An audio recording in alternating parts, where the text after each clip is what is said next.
Ambassador G1 walked into the massive council chamber, her boots clicking against the polished crystal floor. The sound echoed through the enormous space that could hold 50,000 beings. Above her, the ceiling stretched so high it disappeared into misty clouds, while holographic displays showed the faces of alien representatives from across the galaxy. The Vorthak High Chancellor sat on a throne made of living metal that shifted and pulsed with each of his heartbeats. His 6 eyes, each the size of a human head, glowed bright orange as they focused on her. Around him, the council members floated in their specialized atmosphere pods, some filled with methane gas, others with liquid nitrogen, each designed for different alien physiologies. 37 charges, the Chancellor announced, his voice booming through translation speakers. 37 violations of galactic law committed by the human species. G1 kept her expression calm, but inside her stomach churned. Behind, her Captain Hyunwoo stood at attention in his black Federation uniform. He was the only other human in a chamber filled with creatures that looked like nightmares and dreams mixed together. The Keltharians looked like giant eagles with crystal beaks, their feathers constantly changing colors. The Vrathan resembled metallic spiders, their mechanical limbs clicking nervously. The Luminari were just floating balls of light that pulsed, with different emotions. Your colonies on Kepler 442b increased mining output by 300% in 1 year, the Chancellor continued, reading from a floating data tablet. The Thex Mining Consortium lost half their contracts because humans work faster and cheaper. A ripple of angry clicks and whistles swept through the chamber. G1 noticed how the alien representatives leaned forward, their various eyes, sensors, and appendages all focused on her with obvious hostility. On New Titan, human farmers grew more food in 5 years than Keltharian agricultural guilds managed in 50. The Chancellor's voice rose higher. Your traders on the spiral arm routes undercut established prices by 40%. Your entertainment broadcasts are being watched by our youth, filling their minds with dangerous ideas about individual freedom and rapid advancement. Captain Hyunwoo shifted slightly, his hand moving closer to his sidearm. Through their neural link communicators, he whispered. Ma'am, I'm reading elevated aggression levels from multiple species. Their biosignatures show they're preparing for some kind of action. G1 barely nodded. She had expected this, but the reality felt worse than her nightmares. The council chamber's massive screens showed images of human colonies, bustling, cities with gleaming towers, farms that stretched to the horizon, factories producing goods at impossible speeds. To human eyes, these were achievements to be proud of. To the aliens surrounding her, they were threats to be eliminated. Most disturbing of all, the Chancellor continued, his voice dropping to a menacing whisper that somehow filled the entire chamber. Your species shows no signs of slowing down. Our xenobiologists estimate that at your current rate of expansion, humans will outnumber every council species combined within 2 centuries. The chamber erupted in a cacophony of alien sounds, roars, clicks, electronic squeals, and pulsing lights. Some species banged mechanical appendages against their pods, while others released chemical signals that changed the air color around them. G1 realized she was witnessing something unprecedented. Dozens of alien species, many of whom had been enemies for millennia, were united in their fear of humanity. A holographic display appeared showing galactic trade routes. Red lines indicated human shipping lanes, which had grown like a web across the galaxy in just 50 years. Blue lines showed traditional alien trade routes, many of which were now abandoned or barely used. Your Honor, G1 finally spoke, her voice carrying clearly through the chamber's advanced acoustics. Humanity has violated no laws. We have followed every treaty, respected every boundary, and traded fairly with all species. The Chancellor's eyes flared brighter. Laws written for civilized species who understand the importance of stability. Your kind breeds like parasites, builds like machines, and spreads like a plague. We work hard and adapt quickly, G1 replied calmly. Is success now a crime? Success that threatens the natural order is chaos, thundered a Keltharian representative, its crystal beak glowing with rage. For 10,000 years, we have maintained galactic peace through careful balance. Your species destroys that balance merely by existing. Captain Hyun-woo's tactical scanner showed energy weapons powering up throughout the chamber. Not aimed at them yet, but ready.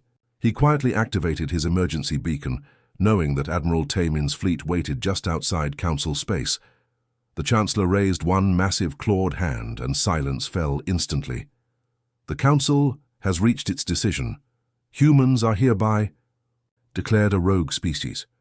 All human presence must be withdrawn from Council space within one standard galactic cycle, approximately 18 Earth months. Any human found in our territories after this deadline will be considered an invader and dealt with accordingly. The gavel, a crystalline hammer the size of a small spacecraft, crashed down with such force that the floor vibrated beneath Ji-won's feet. The sound echoed for long seconds, and in that echo she heard the end of everything humanity had built among the stars. But as she looked around the chamber at the alien faces filled with fear and hatred, Ji-won realized something important. They weren't just afraid of human expansion or economic competition. They were terrified of human potential itself, the possibility that a young species could rise so fast that it made their ancient civilizations look stagnant and outdated. As security drones began hovering around them, clearly intended to escort them out, Ji-won smiled grimly. The Council thought they were eliminating a threat. Instead, they were about to unleash human innovation from all restraints and regulations. They had just made the biggest mistake in galactic history. Commander Taemin stood on the bridge of the New Sol, watching the evacuation fleet stretch out like a river of lights against the star field. 300 ships of all sizes, military, cruisers, cargo haulers, passenger liners, and converted mining vessels, all carrying human families away from homes they had built with their own hands.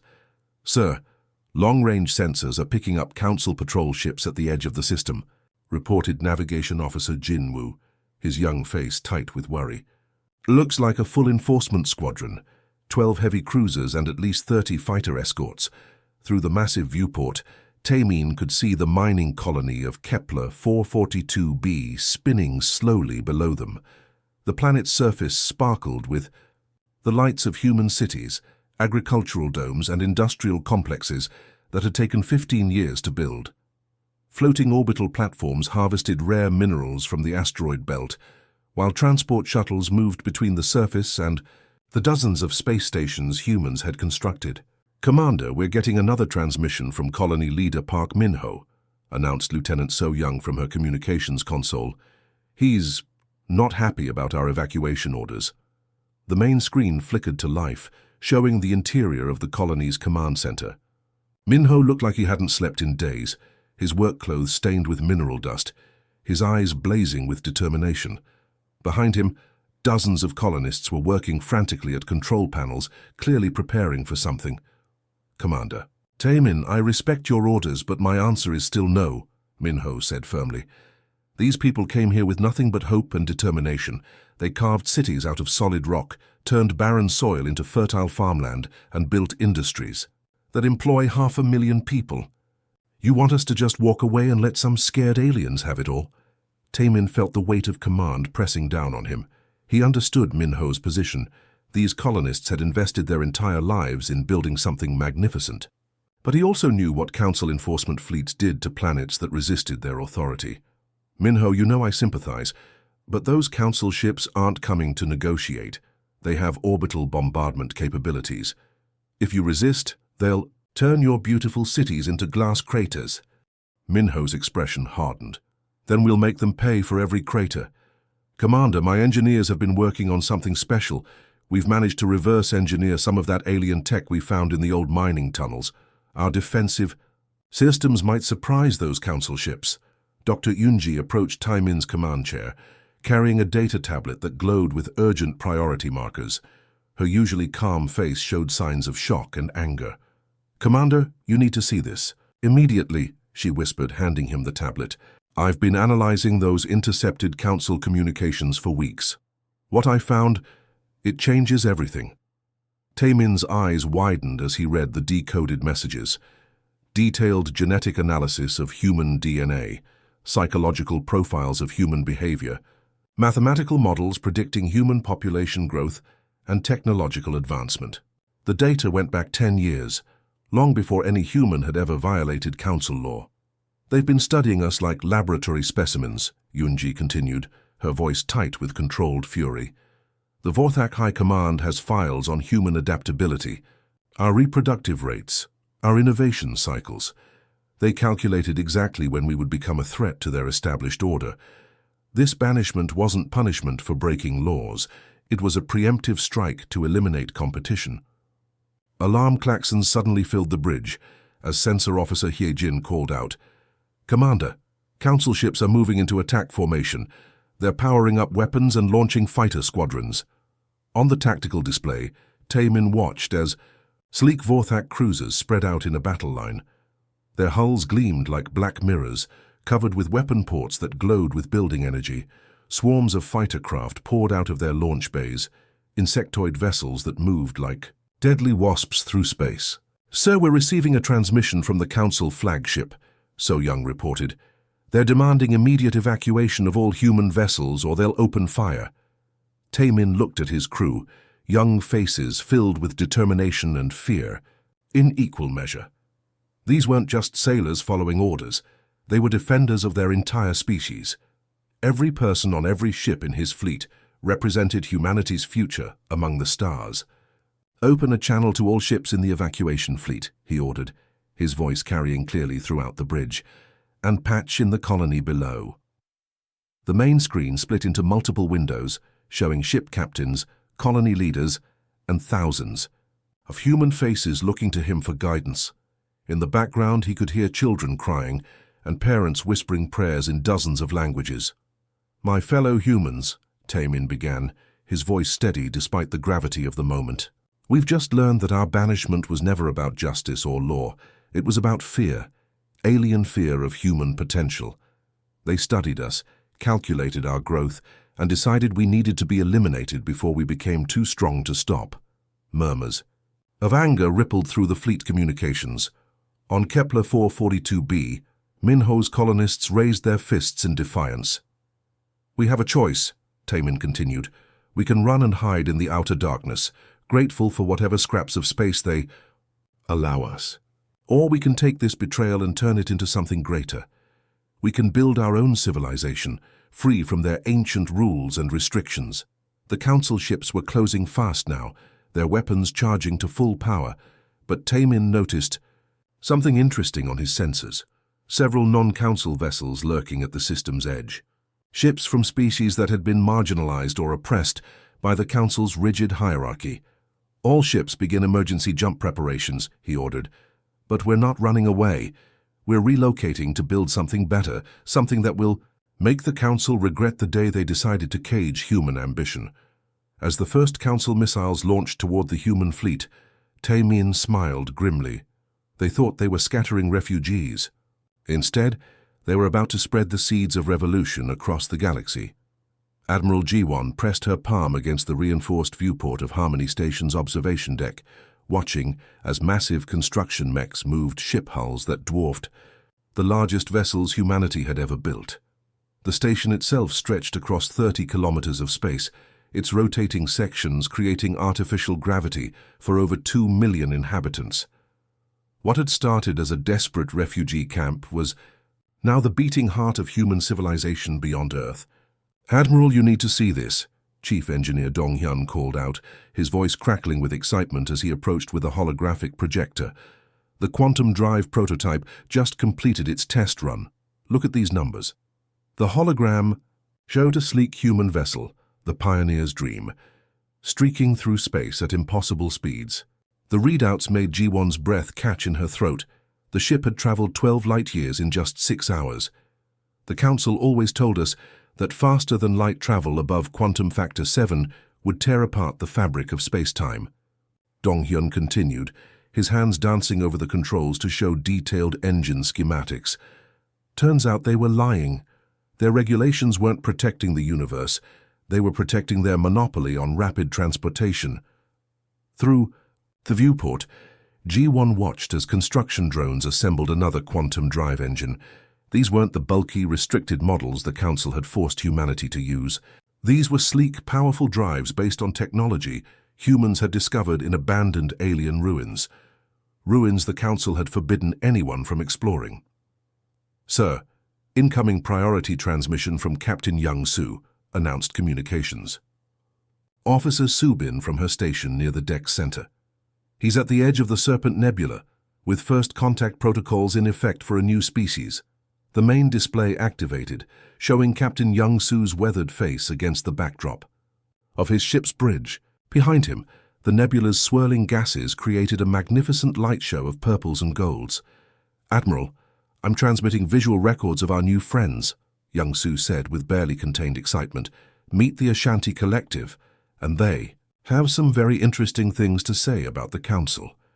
The screen split to show the interior of an alien vessel, unlike anything in Council databases. The walls seemed to be grown rather than built, with organic curves that pulsed with bioluminescent patterns. Standing in the center were the Ashanti themselves, tall, graceful beings with crystalline skin that reflected light in rainbow patterns. Their leader, who had introduced herself as Prime Harmonist Cathara, spoke through a translation device that converted her musical tones into human speech. "Admiral Jiwon, your reputation precedes you," Cathara said, her voice like wind chimes, in a gentle breeze. "We have watched your species' rapid expansion with great interest. The Council fears you for the same reason they have oppressed us for 3 centuries. You represent change in a galaxy they want to keep frozen in time." Jiwon leaned forward, intrigued. The Ashanti's ships showed technology levels that should have made them major players in galactic politics, yet she had never heard of them in any Council proceedings. "Prime Harmonist, Captain Young Su mentioned you have resources we need. What kind of partnership are you proposing?" Cathara's crystalline features shifted in what might have been a smile.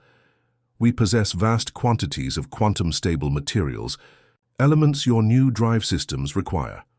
In exchange, we offer knowledge of Council military movements, trade route vulnerabilities, and most importantly, the locations of 17 other species they have marginalized or exiled." The implications hit G1 like a shockwave. 17 species with grudges against the Council, all with their own technologies, resources, and motivations. The possibilities were staggering. "Admiral," interrupted Agricultural Director Hai Wan's voice from the station's surface communication array, "I'm transmitting the latest harvest reports from New Eden Colony. You're not going to believe these numbers." The display switched to show aerial views of the planet below Harmony Station. What had been a barren rock 3 years ago was now covered in vast green fields, towering forests and sparkling blue lakes. Cities rose from the landscape like gleaming jewels, their architecture blending human engineering with alien biotechnology. "We're producing food at rates that exceed Earth's most fertile regions," Haywan continued, her excitement evident even through the audio link. "The alien bioenhancement techniques we discovered are compatible with human crops. We're not just feeding our colonies, we're creating surpluses that could feed entire sectors of the galaxy." G1 watched as massive cargo ships lifted off from New Eden's surface, loaded with food, manufactured goods, and advanced technology. Similar scenes were playing out across dozens of human colonies throughout the Outer Rim. What the Council had intended as exile had become humanity's greatest opportunity for growth. "Admiral, we're receiving status reports from all frontier colonies," announced Intelligence Officer Ye Jin, her console lighting up with incoming data streams. "Colony Prosperity reports successful integration of Zephyrian atmospheric processors. New Harmony has established mining operations using recovered Cathari gravity manipulators, and the shipyards at Haven Station just launched their first squadron of quantum-enhanced fighters." The tactical display showed the current state of human expansion, a web of colonies, stations, and trade routes that stretched across previously unexplored regions of the galaxy. Each colony was reporting the same pattern: rapid growth, technological breakthroughs, and contact with species the Council had either ignored or actively suppressed. But most importantly, every human settlement was armed and ready. The Council's betrayal had taught humanity a valuable lesson. Never again would they be vulnerable to the whims of those who feared their potential. "Ma'am, we're detecting Council reconnaissance probes at the edge of our space," reported sensor technician Min Jun from his station. 3 light cruisers conducting what appears to be intelligence-gathering operations. Ji-won smiled grimly as she watched the probe data. Let them gather intelligence, let them count human ships and measure human capabilities. What they would find would terrify them. A species that had turned exile into empire, restrictions into innovation, and fear into unstoppable momentum. Send a message to all colony commanders, she ordered. Phase 2 of Operation New Dawn is now in effect. It's time to let the galaxy know that humanity isn't just surviving out here. We're building something better than anything the Council ever imagined. As the message transmitted across the quantum communication network, G1 looked out at the bustling shipyards, the thriving colonies, and the alien vessels arriving to join humanity's growing alliance. The Council had tried to cage human ambition and had instead unleashed it upon the stars. Their worst nightmare was just beginning. General Hyunwoo stood in the war room of Harmony Station, surrounded by holographic displays that painted a picture of galactic transformation. The 3-dimensional map showed space divided into distinct regions, the shrinking red zones of Council territory and the rapidly expanding blue sectors of the Outer Rim Alliance. At the center of it all, Earth's golden marker pulsed like a beacon of hope. "Sir, the Xanthari Republic delegation has just signed the final documents," announced Diplomatic Coordinator Subin, her voice filled with satisfaction. The tall, elegant woman gestured toward the main display, where the Xanthari star systems suddenly shifted from neutral gray to Alliance blue. That makes 47 member species officially part of our coalition. Through the massive viewport, Hyunwoo could see the Xanthari flagship docked at one of Harmony Station's diplomatic berths. The vessel looked like a living crystal, its translucent hull shifting through different colors as the ship's bioluminescent crew moved within. The Xanthari were energy beings who had been dismissed by the Council as primitive light forms, but their mastery of quantum mechanics was helping human engineers develop weapons that could phase through conventional shields. "General, priority message from Fleet Admiral Tae-min at the Rigel Defense Grid," called out Communications Officer Jinwoo from his station. "He says you'll want to see this personally." The display switched to show Tae-min's battle-scarred face against the backdrop of his flagship's bridge. Behind him, tactical officers moved urgently between control stations, while red alert lights bathed everything in crimson. "Hyunwoo, we just had our first major confrontation with Council forces," Tae-min reported, his expression grim but satisfied. 12 Council heavy cruisers tried to establish a blockade at the Rigel Junction. They wanted to cut off our trade routes to the Spiral Arm colonies. The tactical display showed the recent battle in stunning detail. Council ships, sleek and dark like predatory fish, had formed a battle line across the vital hyperspace junction, but they had encountered something they weren't prepared for: humanity's new defensive platforms. "Our quantum phase shields held perfectly," Tae-min continued with obvious pride. "Their plasma cannons passed right through our defenses without causing any damage. Then our gravitational pulse weapons hit their formation. I've never seen Council ships retreat so fast in my life." The recorded battle footage showed the moment when human defensive platforms unleashed their new weapons. Waves of distorted space-time rippled outward, causing the Council cruisers to suddenly find themselves spinning helplessly as their artificial gravity systems failed. Several ships collided with each other as their navigation systems went haywire. They limped away with damaged hulls and confused crews, Tae-min added with satisfaction. "I think they finally understand that humanity isn't the same species they banished 5 years ago." Intelligence Officer Ye Jin approached the general's position, carrying a data tablet that glowed with high-priority encryption codes. Her usually calm expression showed signs of barely contained excitement. "Sir, we're intercepting communications from deep within Council space," she said quietly, handing him the tablet. "What we're seeing suggests the Council's unity is fracturing faster than we anticipated." Hyunwoo read the decoded messages with growing amazement. Secret communications between Keltharian trade guilds, discussing how human colonies were outproducing their centuries-old industrial centers. Vrathan hive minds questioning why their worker drones were becoming restless after seeing human entertainment broadcasts. Even the ancient Luminari were reportedly debating whether the Council's rigid hierarchy was holding back galactic progress. The most interesting development, Yejin continued, is a covert message from the Keltharian trade union leadership. They're asking if we would be interested in establishing unofficial trade relationships. Apparently their merchants are losing massive profits because they can't access human markets. The implications were staggering. If Council member species began breaking ranks to trade with the Alliance, it would undermine the entire foundation of the ancient galactic order. "Sir, incoming transmission from President Seok-jin," announced Subin. "He's addressing the full Alliance Assembly from Earth." The main display activated to show the Grand Assembly Hall of Unity City, Earth's new capital built specifically for interspecies diplomacy. The chamber was a marvel of engineering, with atmospheric zones for different alien physiologies and translation systems that could handle over 300 different languages simultaneously. President Seok-jin stood at the central podium, his image being broadcast to billions of beings across Alliance space.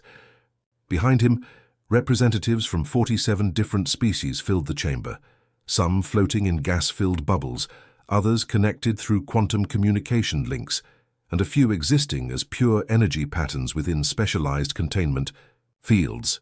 "My fellow beings," Seok-jin began, his voice carrying clearly through the quantum relay network. 5 years ago, the Council declared humanity a threat to galactic stability. They were right, but not in the way they intended. A ripple of laughter and various alien expressions of amusement echoed through the assembly. The Ashanti Prime Harmonist's crystalline form chimed like bells, while the Xanthari delegation pulsed with amused light patterns. "We are indeed a threat, to stagnation, to oppression, and to the idea that the galaxy belongs to a few ancient species who fear change," the President continued. "But we offer something the Council never could: true partnership among equals." Display showed economic data that made even Hyunwoo whistle in amazement. Alliance territories were experiencing growth rates that exceeded anything in recorded galactic history. New technologies were being developed daily through interspecies cooperation. Entire star systems that had been barren wastelands were now thriving centers of commerce and culture. "We don't demand tribute or enforce rigid hierarchies," Seok-jin declared. "We share knowledge freely, trade fairly, and welcome any species willing to embrace progress over tradition." Suddenly, alarms began sounding throughout the war room. Sensor technician Hai-jin called out urgently, "General, we're detecting massive fleet movements throughout Council space. It looks like they're mobilizing for something big."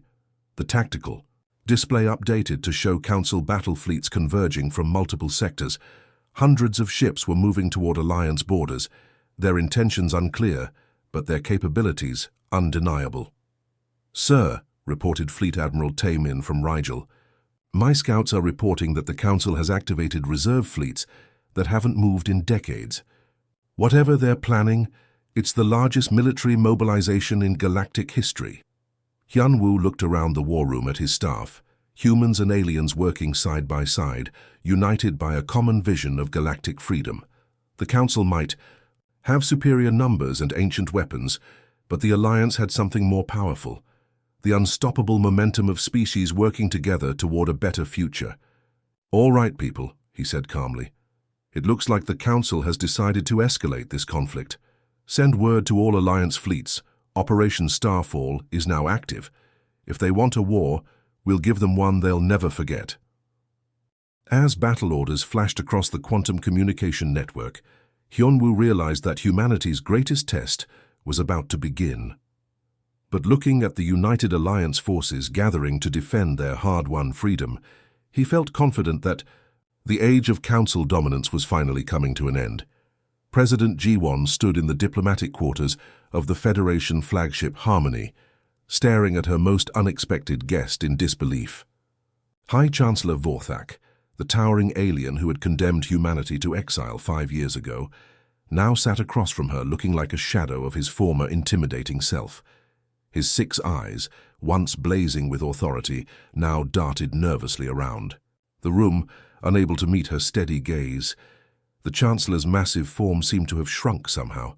His ceremonial robes, which had once shimmered with the power of galactic authority, now appeared faded and worn.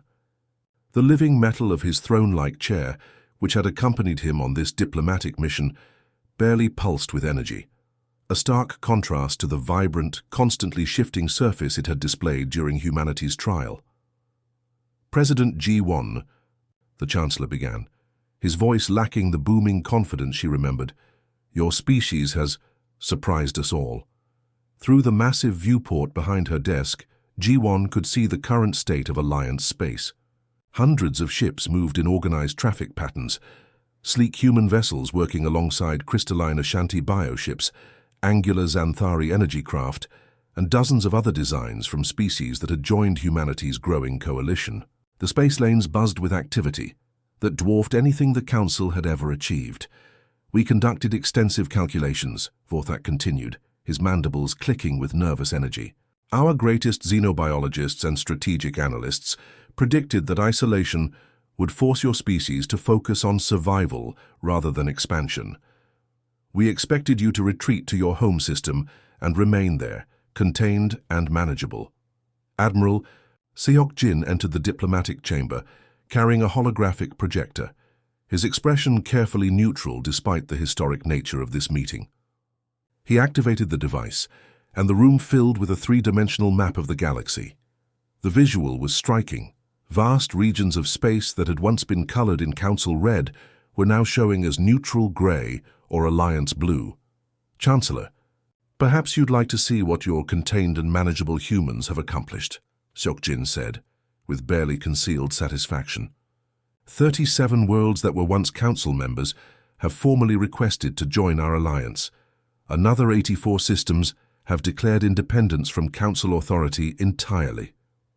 The holographic display zoomed in on specific sectors, showing detailed reports from former Council territories. On the screen, G1 could see footage of mass demonstrations on Keltharian trade worlds, where feathered aliens held signs demanding the same economic freedoms that Alliance members enjoyed. Vratan hive worlds showed unprecedented individual behavior as their worker drones began questioning the rigid hierarchy that had controlled them for millennia. Dr. Minho, now Director of Xenological Studies, entered the chamber with a data tablet full of research findings. His years of studying alien psychology had given him insights that even the Council's ancient scholars lacked. "Chancellor Vorthak, your fear of human adaptability created exactly what you were trying to prevent," Minho explained, his tone academic, but pointed. "By forcing us into isolation, you removed all the restrictions and regulations that had been slowing our development. We went from following Council rules to writing our own." The data tablet projected statistical comparisons that made the Chancellor's eyes widen in obvious distress. Human colonies were outproducing Council worlds by factors of 3 to 1 in manufacturing, 5 to 1 in agricultural output, and 10 to 1 in technological innovation. Even more concerning for the Council, these numbers were accelerating, rather than stabilizing. "Your Excellency," G1 said, using the Chancellor's old title with careful diplomacy. "When you banished us, you told the galaxy that humanity was too dangerous to coexist with established civilizations. You were right, but not in the way you intended." She gestured toward the viewport, where a massive construction project was visible in the distance. The new Alliance shipyard was larger than most Council space stations, its automated systems producing vessels with capabilities that exceeded anything in the Council's military arsenal. "We were dangerous to stagnation, to corruption, and to the idea that a few ancient species should control the destiny of the entire galaxy," G1 continued.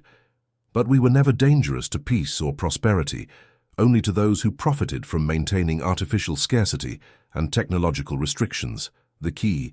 Chancellor's breathing apparatus wheezed nervously as he processed this information.